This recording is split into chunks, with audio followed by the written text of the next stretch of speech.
ಅಡ್ಡಮತ ಮಾಡಿದವರ ಆಣೆ ಪ್ರಮಾಣ ಎಂದಿದ್ದ ವಿಜಯೇಂದ್ರ ಧರ್ಮಸ್ಥಳದಲ್ಲಿ ಮಂಜುನಾಥನ ದರ್ಶನವನ್ನ ಪಡೆದ್ರು ರಾಜ್ಯಾಧ್ಯಕ್ಷ ಬಿವೈ ವಿಜಯೇಂದ್ರ.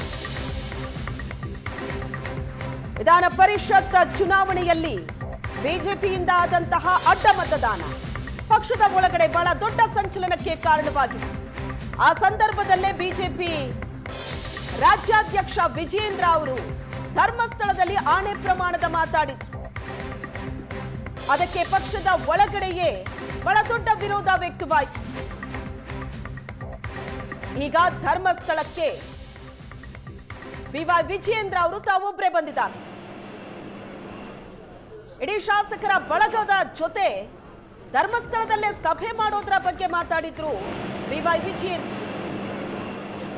ಇದಕ್ಕೆ ಬಹಳ ದೊಡ್ಡ ವಿರೋಧ ವ್ಯಕ್ತವಾದ ಹಿನ್ನೆಲೆ ವಿಜಯೇಂದ್ರ ಅವರು ತಾವೊಬ್ಬರೇ ಧರ್ಮಸ್ಥಳಕ್ಕೆ ಬಂದಿದ್ದಾರೆ. ದೆಹಲಿಗೆ ಹೋಗಿದ್ರು ವರಿಷ್ಠರಿಗೆ ಅಡ್ಡ ಮತದಾನದ ಬಗ್ಗೆ ಮಾಹಿತಿಯನ್ನ ಕೊಡೋದಕ್ಕೆ. ಅಲ್ಲಿಂದ ನೇರವಾಗಿ ಧರ್ಮಸ್ಥಳಕ್ಕೆ ಬಂದಿದ್ದಾರೆ.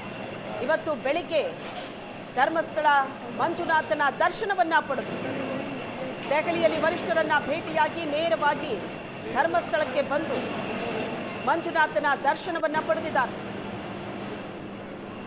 ಅಡ್ಡಮತ ವಿಚಾರದಲ್ಲಿ ಶಾಸಕರ ಆಣೆ ಪ್ರಮಾಣ ಅಂತ ಹೇಳಿದ್ರು. ಪಕ್ಷದಲ್ಲಿ ಇದ್ದುಕೊಂಡೇ ಯಾರು ಅಡ್ಡ ಮತದಾನ ಮಾಡಿದ್ರು ಗೊತ್ತಾಗ್ಲಿ, ಧರ್ಮಸ್ಥಳದಲ್ಲೇ ಇತ್ಯರ್ಥ ಆಗ್ಲಿ ಅಂತ ವಿಜಯೇಂದ್ರ ಅವ್ರು ಹೇಳಿದ್ರು. ಆದ್ರೆ ಇದಕ್ಕೆ ಪಕ್ಷದ ಒಳಗಡೆ ಬಹಳಷ್ಟು ಹಿರಿಯರ ವಿರೋಧ ವ್ಯಕ್ತವಾಯಿತು. ಆನಂತರ ಆಣೆ ಪ್ರಮಾಣ ವಿಚಾರವನ್ನ ಬಿಜೆಪಿ ಕೈಬಿಡುತ್ತೆ. ಧರ್ಮಸ್ಥಳದ ಹೆಸರನ್ನಂತೂ ವಿಜಯೇಂದ್ರ ಅವರು ಪ್ರಸ್ತಾಪ ಮಾಡಿ ಆಗಿತ್ತು. ಹಾಗಾಗಿ ಈಗ ಬಂದು ದೇವರ ದರ್ಶನವನ್ನ ಪಡೆದಿದ್ದಾರೆ. ಅಲ್ಲಿಗೆ ಪರಿಷತ್ತಿನ ಚುನಾವಣೆಯ ಫಲಿತಾಂಶದ ಸಂದರ್ಭದಲ್ಲಿ ಗೊತ್ತಾದಂತ ಅಡ್ಡ ಮತದಾನ ಇಲ್ಲಿ ತನಕ ತಂದು ನಿಲ್ಲಿಸಿದೆ.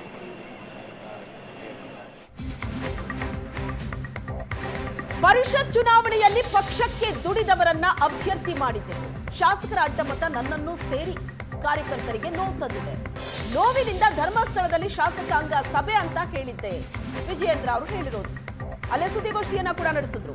ಪಕ್ಷದ ಹಿರಿಯರು ಬೇಡ ಅಂತ ಹೇಳಿದ್ದಕ್ಕೆ ಶಾಸಕಾಂಗ ಸಭೆ ಅನ್ನೋ ನಿರ್ಧಾರ ಏನಿತ್ತು ಅದನ್ನ ವಾಪಸ್ ತಗೊಂಡಿದ್ದೀನಿ.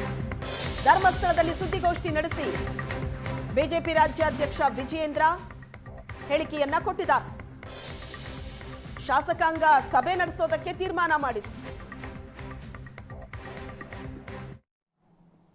ಇತ್ತೀಚೆಗೆ ನಡೆದಂತ ವಿಧಾನ ಪರಿಷತ್ತಿನ ಚುನಾವಣೆ, ಆದರೆ ಚುನಾವಣೆ ಸಂದರ್ಭದಲ್ಲಿ ನಡೆದಂತ ಅಡ್ಡ ಮತದಾನ ನನ್ನನ್ನು ಸೇರಿದಂತೆ ರಾಜ್ಯದ ಲಕ್ಷಾಂತರ ಕಾರ್ಯಕರ್ತರು ಬಹಳ ನೋವನ್ನ ವ್ಯಕ್ತಪಡಿಸಿದ್ದಾರೆ, ಬಹಳ ನೋವನ್ನ ಅನುಭವಿಸಿದ್ದಾರೆ. ಬಿಜೆಪಿಯ ನಮ್ಮ ಶಾಸಕರುಗಳಾದಂತ ಅಡ್ಡ ಮತದಾನ ಬೇರೆ ಬೇರೆ ಚರ್ಚೆಗಳನ್ನು ಕೂಡ ರಾಜ್ಯಾದ್ಯಂತ ಹುಟ್ಟಾಕಿರ್ತಕ್ಕಂಥದ್ದು ಕೂಡ ನಾನು ಗಮನಿಸ್ತಾ ಇದ್ದೇನೆ.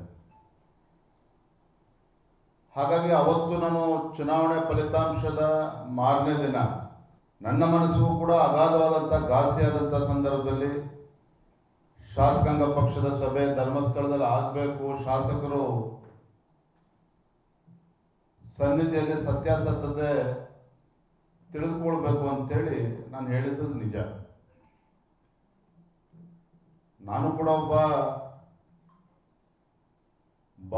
ಭಾವನಾತ್ಮಕ ವ್ಯಕ್ತಿ. ನನ್ನ ಮನಸ್ಸಿಗೆ ಏನು ತೋಚಿತು ಅದನ್ನು ಹೇಳಿದ್ದೇನೆ.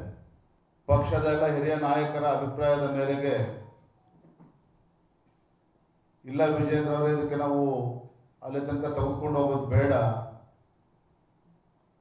ವರಿಷ್ಠರ ಗಮನಕ್ಕೆ ತರೋಣ, ಇಂದಲ್ಲ ನಾಳೆ ಸತ್ಯ ಏನು ಅಂತ ಹೇಳಿ ಗೊತ್ತಾಗೇ ಆಗ್ತದೆ, ಅಲ್ಲಿಂದ ಮುಂದುವರ್ಸೋದು ಬೇಡ ಅಂತೇಳಿ ನನಗೆ ಕಿವಿ ಮಾತನ್ನು ಹೇಳಿದಂಥ ಸಂದರ್ಭದಲ್ಲಿ ಅವರೆಲ್ಲರ ಮಾತಿಗೆ ಗೌರವ ಕೊಟ್ಟು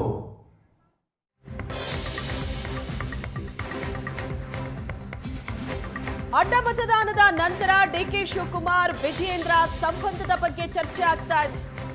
ಇಂಥ ಕೀಳು ಮಟ್ಟಕ್ಕೆ ಇಳಿಯಲ್ಲ ಡಿಕೆ ಶಿವಕುಮಾರ್ ಜೊತೆ ವ್ಯಾವಹಾರಿಕ ಸಂಬಂಧ ಇಲ್ಲ ಅಂತ ವಿಜಯೇಂದ್ರ ಅವರು ಹೇಳಿಕೆ ಕೊಟ್ಟಿದ್ದಾರೆ. ಧರ್ಮಸ್ಥಳದ ಪವಿತ್ರ ಕ್ಷೇತ್ರದಲ್ಲಿ ನಿಂತು ಮಾತಾಡ್ತಾ ಇದ್ದೀನಿ. ನಮ್ಮವರೇ ಚರ್ಚೆಗೆ ಗ್ರಾಸವಾಗುವಂತೆ ಮಾಡಿದ್ದಾರೆ ಅನ್ನೋ ಅರಿವಿದೆ.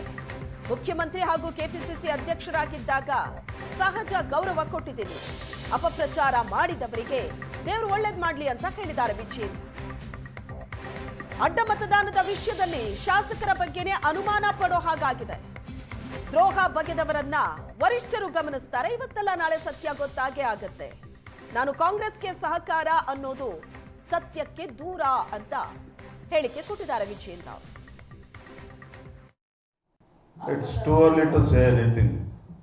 ಅದು ಎಲ್ಲವೂ ಕೂಡ ಹೀಗೆ ಗೌಪ್ಯೋಗ ಇರ್ತದೆ ನಾವು ಭ್ರಮೆನಲ್ಲಿ ಅವ್ರುಗಳೇನಾರು ಇದ್ರೆ ಅದು ಅಸಾಧ್ಯ. ಗೊತ್ತಾಗೇ ಆಗ್ತದೆ, ವಿಷಯ ಗೊತ್ತಾಗ್ತದೆ ಯಾರ್ಯಾರು.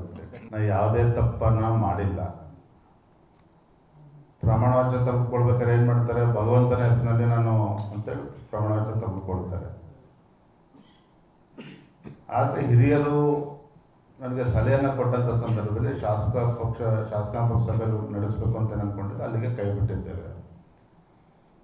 ಆದರೆ ನನ್ನ ಮನಸ್ಸಾಕ್ಷಿ ಏನು ಹೇಳ್ತದೆ ಅದು ನಾನು ಮಾಡಿದ್ದೇನೆ. ಬಂದು ಭಗವಂತನ ದರ್ಶನ ಪಡಿಬೇಕಂತ ಬಂದಿದ್ದೇನೆ, ಒಬ್ಬ ಭಕ್ತನಾಗಿ ಬಂದಿದ್ದೇನೆ ಅಷ್ಟೇ. ಎಲ್ಲವೂ ಕೂಡ ಕಾಲವೇ ನಿರ್ಧಾರ ಮಾಡುತ್ತದೆ.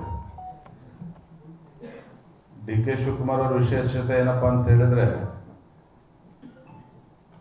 ನಮ್ಮ ರಾಜೇಶ್ ನಾಯ್ಕರ ಹತ್ರ ಬಂದು ಅವ್ರ ಮನೆಗೆ ಬಂದ್ರೆ ಡಿ ಕೆ ಶಿವಕುಮಾರ್ ನಮ್ಮವ್ರೆ ಅಂತೇಳಿ ರಾಜೇಶ್ ನಾಯ್ಕರಿಗೂ ಅನಿಸ್ತದೆ. ಬ್ರಿಜೇಶ್ ಚೌಟ್ರ ಮನೆಗೆ ಬಂದ್ರೆ ನಮ್ಮವ್ರೆ ಅಂತೇಳಿ ಅವ್ರಿಗೂ ಅನಿಸ್ತದೆ. ಅಂತ ಒಂದು ಬಹುಮುಖ ಪ್ರತಿಭೆ ಉಳಿರ್ತಕ್ಕಂಥ ಮುಖ್ಯಮಂತ್ರಿಗಳು ಈ ರಾಜ್ಯದಲ್ಲಿ ಇದ್ದಾರೆ. ಸಮಯ ಬಂದಾಗ ರಾಜ್ಯದ ಜನ ಉತ್ತರವನ್ನು ಕೊಡ್ತಾರೆ.